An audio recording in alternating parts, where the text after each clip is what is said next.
Hey everyone, my name is Chris. I am the lead genius at South Shore BMW. Today we're going to break down the live cockpit and make a little bit more sense of this, because I know customers have questions as to where is that information that I always used to have and where do they move it to and how does this work. So let's break this down to make some sense. So the first thing that you need to understand is the live cockpit is going to be, you can modify the center where that simplified map is, and you can modify the right side, but that's pretty much it.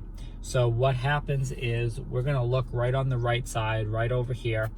I'm going to go to, on the left side of my steering wheel, we have that where you have your turn signal indicator, that stock at the back there.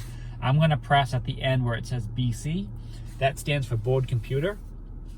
And as I push in, it allows me to toggle through all that different types of content.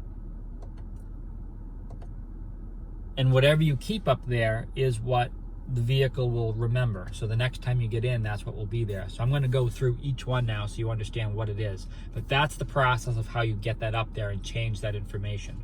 So right now, as it is, this is showing us that we're in comfort mode and that we're parked. I'm going to press it again. We're going to go, this is going to show us, this is more of our efficient dynamics. So this is letting us know that the vehicle is averaging 8.2 miles per gallon right now.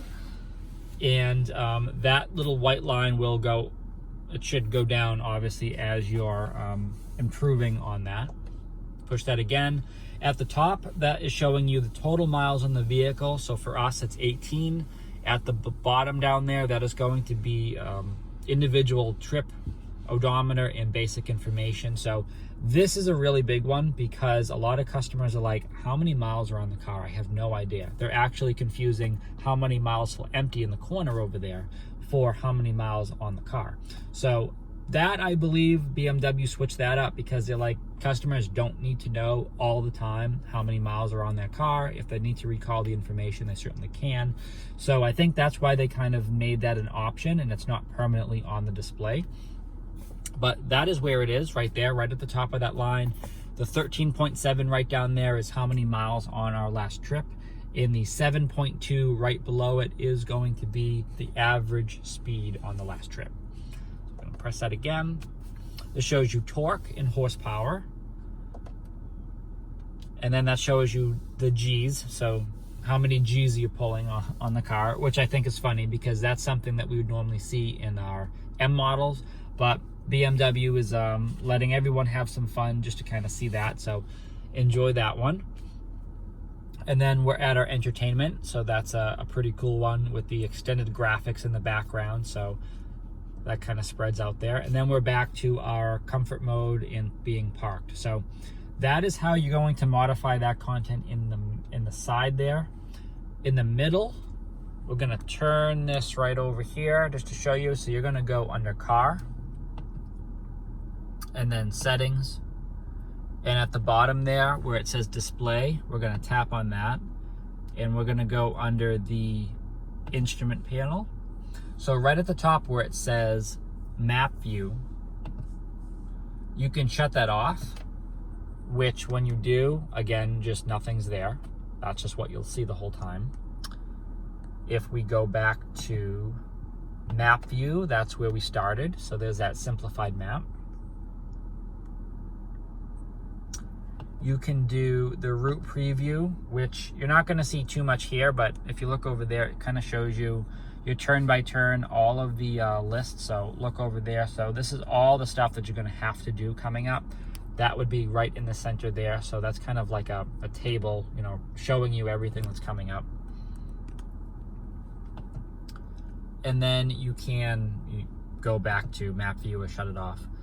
Underneath, you can have converted speed. So if you look at just right here, how we have miles per hour, if we go under converted speed, you can have kilometers right under there as well, if you need to have that in there. Additional information is going to be things like, let's move this over there so you can see. So we're going to have things about notes on tunnels or service areas. That's just going to pull up for your convenience if you want to see that. The reduce mode is pretty cool because when that is on, it just cleans everything up. So let me show you the difference. So again, this is normal and that's reduced. So if you are just kind of tired of seeing all this information and you prefer to have less, even less than that's already there, you can do reduce mode. So that's pretty cool.